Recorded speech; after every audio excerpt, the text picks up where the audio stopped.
Good morning, good morning. Morning. I'm very happy to report that this week House Democrats put forth two more planks of our better deal, better jobs, better pay, better future. One of them that is will make all the difference in the world to policy here, we believe, is the better deal to protect our democracy. This is the American people are paying a price for the Republican culture of cronyism, corruption, and incompetence. The president said he came to drain the swamp, and he is the swamp. Actually, we said drain the swamp in 2006, corruption, cronyism, and incompetence. It was true then. It is true of them now. And what is the cost of their cronyism, incompetence, and corruption in the lives of the American people? Well, just look at what Secretary Pruitt is doing at EPA and know that your children, your grandchildren will not have clean water, clean air because of his commitment to major donors and his orientation that he brings there. The list goes on and on of the price that people pay in their lives because of the commitment to special interest that the Republicans have. Congressman John Sarbanes has been a leader on this issue for a very long time, and our initiative to protect, to save, really, our democracy talks about reducing the role of money in our finance system, combating the Citizens United. It's about stopping the constant spinning of the revolving door, people going in and out of government, taking their special interest credentials with them, and again, to end the voter suppression that Republicans find so patriotic. It's hard to believe, but that's what they find patriotic is to suppress the vote. Very proud of the work. The 15 co-chairs of the committee, of the task force, put together an excellent piece of work. It's gotten a tremendous response in the country. And people, I really believe that if the public thinks that their voices are diminished because of the role of money and special interest, then that's what they believe, and that's what we must honor. And we must take this drastic step. I think we're at a place that we can. At the same time, another day later, on Tuesday, we put forth our better deal for teachers and students.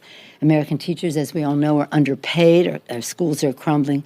We tell our children that education is so important, that they must study. It's important to their future and to their the competitiveness of our country. It's about their aspirations to make the future better for themselves and for America. And yet we send them to schools that are under par, some crumbling, many not really up to speed, literally and figuratively, when it comes to technology and the rest.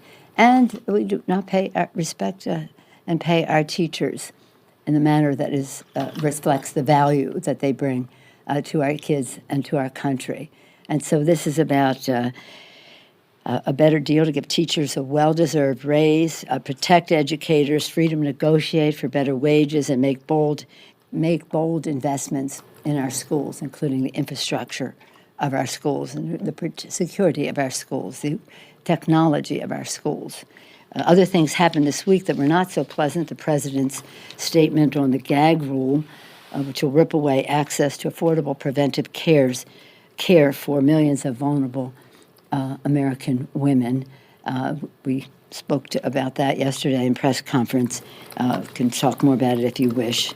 But really today, with all the excitement that we have about the progress of our better deal, better jobs, better pay, better future, our commitment to build the infrastructure of America all across America from sea to shining sea, build the human infrastructure, education, putting things in schools like net neutrality, having net neutrality so that everyone has access, research and development and the rest, apprenticeships. The list goes on, building the human infrastructure. And the third point that I made first here was building our and strengthening our democracy. That's what we are about. That's what this is about.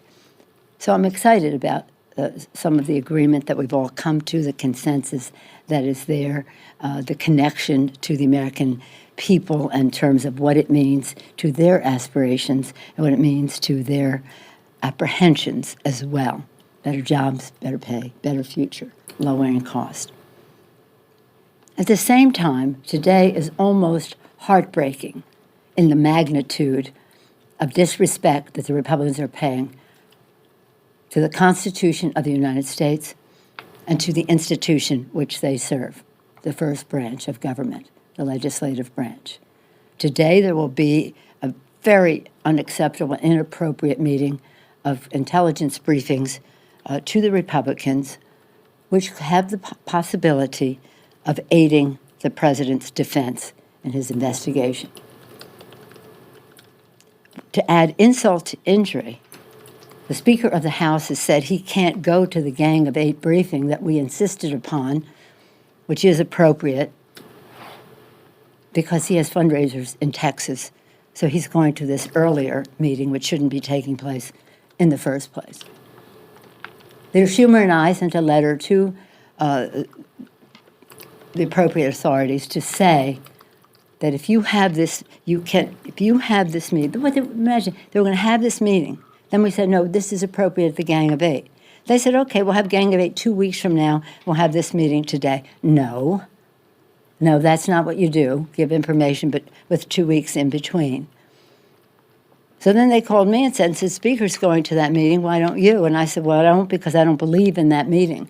But to make sure we know what is being conveyed in that Republican meeting, Adam Schiff will be attending the meeting. Adam Schiff will be attending the meeting, and then he will attend the Gang of Eight meeting again.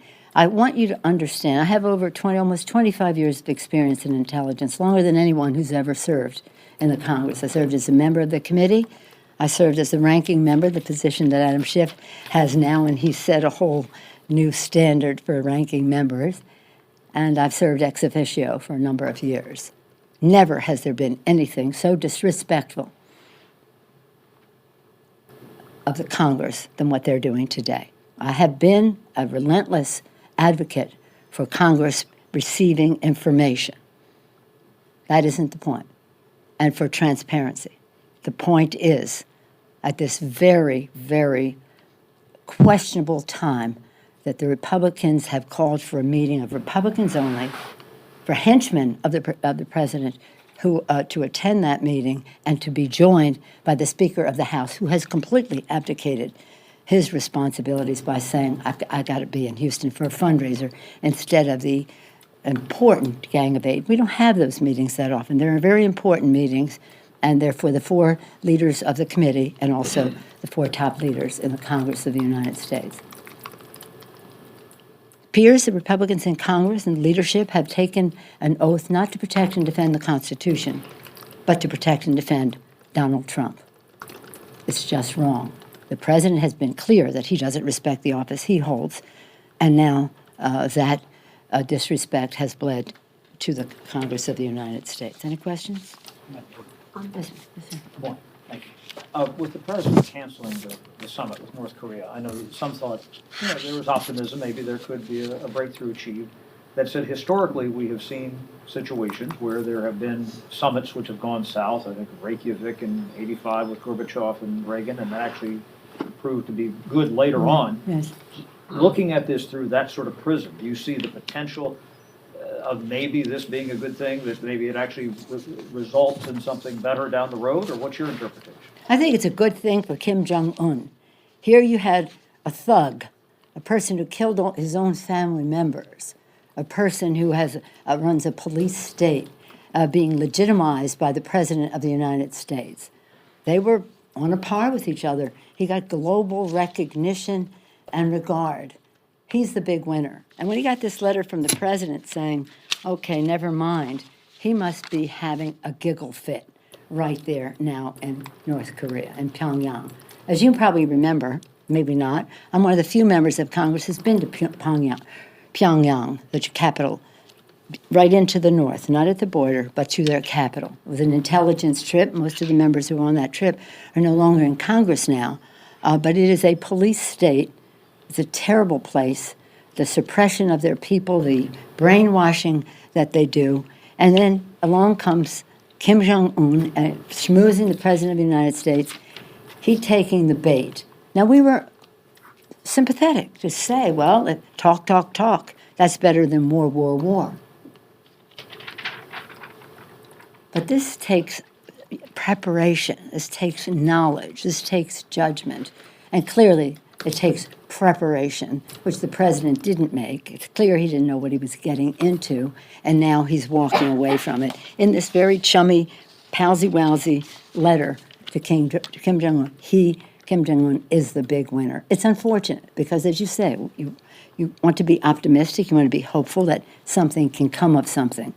But it can't come of something if it's built on just saying, I know everything, I don't need defense, I don't need State Department knowledge on these subjects, let's deplete the State Department, let's do this, that, and the other thing. It's really a very sad thing. Because of your role, and you talk about your long-standing role in intelligence, were you notified ahead of time that the summit was off? No, it just noted when we got the president's letter, the copy of the president's letter, chummying up. It's kind of like a Valentine to Kim Jong-un. Really? Really? So, anyway. Any other? Yes, ma'am. Nancy. On your DOJ briefing, does the fact that Democrats like yourself are now getting the same information address some of your concerns about this arrangement? We have no idea what we're getting. We have no idea what we're getting, Nancy, because they've had so many of their own briefings. And why? This is so extraordinary.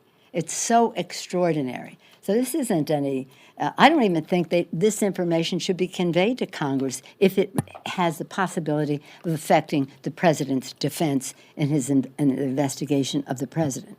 We'll see what they have to say today.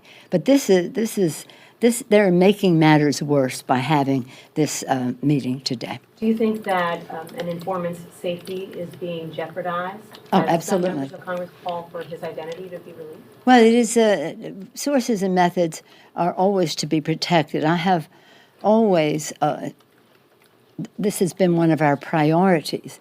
Force protection, that's what intelligence is about, to protect our troops in case they're going into war. Protection of our sources and methods who risk their lives. They put themselves, in many cases, their lives on the line, just as our men and women in uniform do. And for this frivolity to take place because of an investigation of the president that he's mislabeling, and I wish you wouldn't repeat his labeling of some of these things because they're simply not true. The president is not telling the truth. He wants a validation of what he's saying by having these conferences where these people will go out with their whatever they want to say, which is probably prepared before they even hear the intelligence, and that's why I'm insisting that Adam Schiff be at the meeting. Yes, sir. Hi. 33 Democrats voted for the banking bill on Tuesday, despite you being on the floor and saying it was a bad bill. I mean, were you surprised by that level of support from your party? And what direction would you want to go if Democrats retake the House with Wall Street? No, I wasn't surprised. Actually, I was very pleased that the number was as small as it was because the industry was saying they were going to get 70 votes. They got fewer than half of that. Some people said 50 in the morning. I said, I really don't think so. So, no, I think it's a real tribute to Maxine Waters because she's the one who led the way on this, and I support her all the way. And we made sure members had the information they needed. The compelling argument of what this means for community banks is one that is hard to overcome. But no, I wasn't. I was pleased that the number. I'm pleased. I would like nobody to vote for it. But I have a different experience than my members, as I said on that floor. This is what they did to us in 2018. They want to take us right back to that place. And it's a lot of different nicks to the Dodd-Frank legislation. We have to protect it. And by the way, some of we talked about the discrimination in mortgage lending and the rest on the floor. We talked about other measures that they have taken that are harmful. But people should know many veterans are affected by what they're doing to consumer protections, mortgage discrimination, and the rest. So this is a bad idea all around, but I think we did a good job containing the number. Yeah. Yes, sir. On these DOJ meetings, once more, it sounds like your initial criticism was that they were not bipartisan. But to clarify, you just said that you were offered a seat at the table and you refused it, is that right? No. Let me be clear. I don't think this meeting should be taking place, period. What is the purpose of it? It appears that it's a meeting that could be sharing information that somebody's interpretation of could possibly be helpful to the president's defense. I've objected to the meeting, period. So it's not just that it wasn't bipartisan. The fact that it was bipartisan is offensive to not bipartisan, it's offensive to the American people. But then when the Speaker of the House said he was going to legitimize the meeting, I said then we'll have to have a representative of the Democrats at that meeting, whether they like it or not. Yeah. And last night on CNN, you had said that there's no reason to have the Gang of Eight meeting if they continue with this Nunes-Gowdy meeting. Do you still feel that way? No, what I said, just so you're sure, I said if they were going to have this meeting today and the Gang of Eight meeting 2 weeks from now. That was what they were. First, they weren't having a Gang of Eight meeting. They were just having this gang of whatever you want to call them meeting. And Chuck and I wrote and said, this is not the appropriate place for this to be. It should be the Gang of Eight. Instead, they came back and said, okay, we'll do the Gang of Eight 2 weeks from now. Oh, really? 2 weeks from now? You're going to have this one today and that 2 weeks from now? And what does that mean about the perishability, what they would do with the information and their own misrepresentations? So this really, again, there's a way, a decent, respectable way to treat intelligence and the intelligence community. Because this involves revealing possibly a source or method, it's totally irresponsible. And because it may have another agenda that is questionable, we don't know, but it could have the impact of infecting the information for the president's defense. This is not the rule of law. This is not the rule of law. So I objected to the meeting to begin with. Speaker of the House legitimizing a meeting instead of going to the Gang of Eight meeting because he has fundraisers in Texas. What? What? This is about the security of the United States of America. This is about the integrity of our elections. This is what we do when we take an oath to protect and defend the country, not to go to have a fundraiser in Texas. So understand, I objected to the period because this information should not be going anyplace. If it goes anyplace, it should be the Gang of Eight. But it's certainly not, we would not even go to a meeting 2 weeks from now if they insisted on having this and the Gang of Eight meeting in 2 weeks. But this is beyond politics, it's beyond President Trump. It's about our country and how respect for the rule of law, respect for our need to know. And I've been a fighter for Congress's need to know. Any president will tell you that I've been in there fighting for Congress's need to know when they needed to know.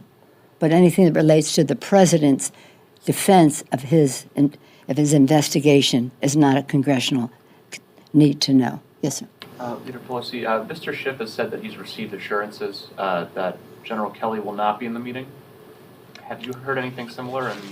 We certainly shouldn't be, with all the due respect in the world for General Kelly, his service to our country, his sacrifices that he has made.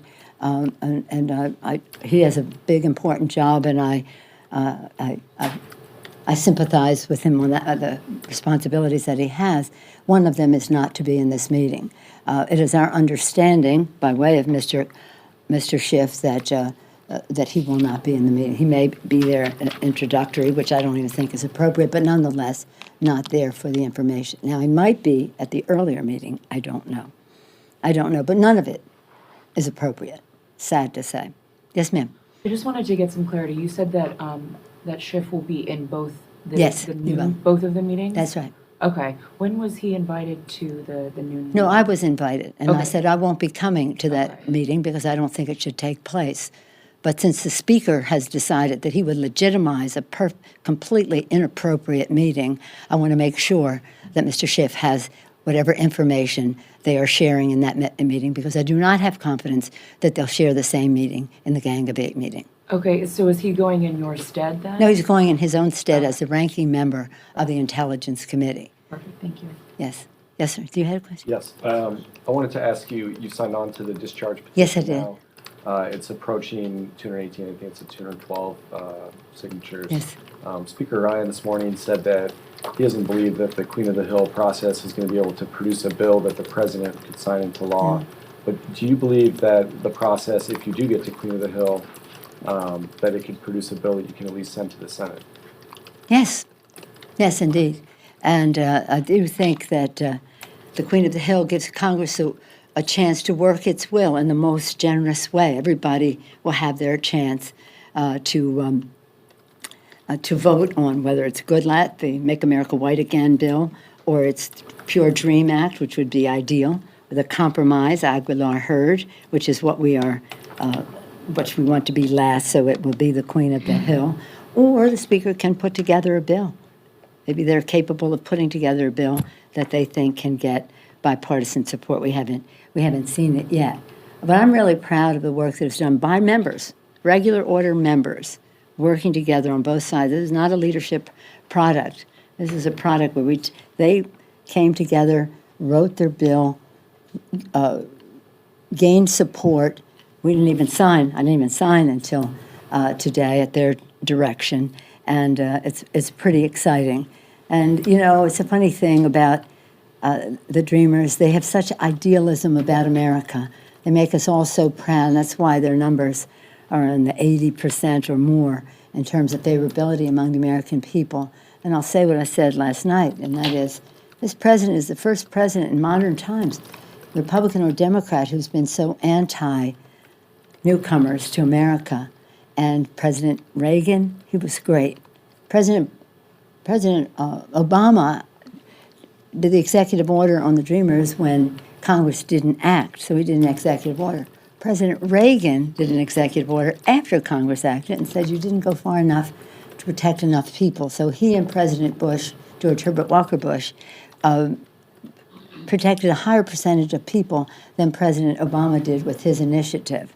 Then President Clinton followed that tradition. President George W. Bush, one of the best intended presidents in terms of immigration, he couldn't get his party to follow, but he has always been so respectful and so positive about passing immigration reform. President Obama, and now President Trump departing completely from the Bushes and President Reagan in terms of using this issue as a red meat issue to throw to his base anytime he has a problem, and not to even tell the truth about it. So I'm excited about the bipartisan nature of the work they did together, proud to join us at this late stage at their request, and I think it's a good, strong number. I think they got one more, or you have that in your count already, one more Republican this morning?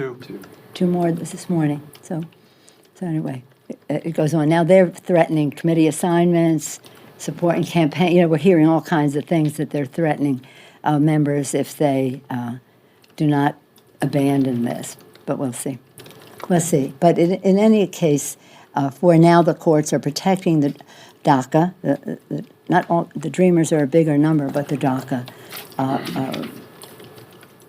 kids, and we hope to keep that beat going in a bipartisan way with all the respect in the world for the courage of the Republican members to support a compromise position. And I commend the Democrats, too, for supporting a compromise position on all of this. So this is a very interesting day. Here it is, Thursday. What were we out by 10:30 on a Thursday? Out at 10:30 on a Thursday. So they could go to fundraisers in Houston when we have so much work we could be doing for the American people. 10:30 on Thursday. Was it 10 or 10:30? Thursday morning. And a very important meeting of the Gang of Eight, the four leaders of the Congress, House and Senate, Democratic and Republican, the four leaders of the committee, House and Senate, Democratic and Republican, except Speaker of the House, who'll be at a fundraiser in Houston, Texas. It's just not right. But it is indicative of the cavalier attitude, the lack of respect for what the responsibilities that we all have to this institution, to our oath of office, to the Constitution, and to the American people. Thank you. How about those Warriors? Not tonight. Are they gonna do it? Tonight, oh, yeah. You always say that. I know, and they both did.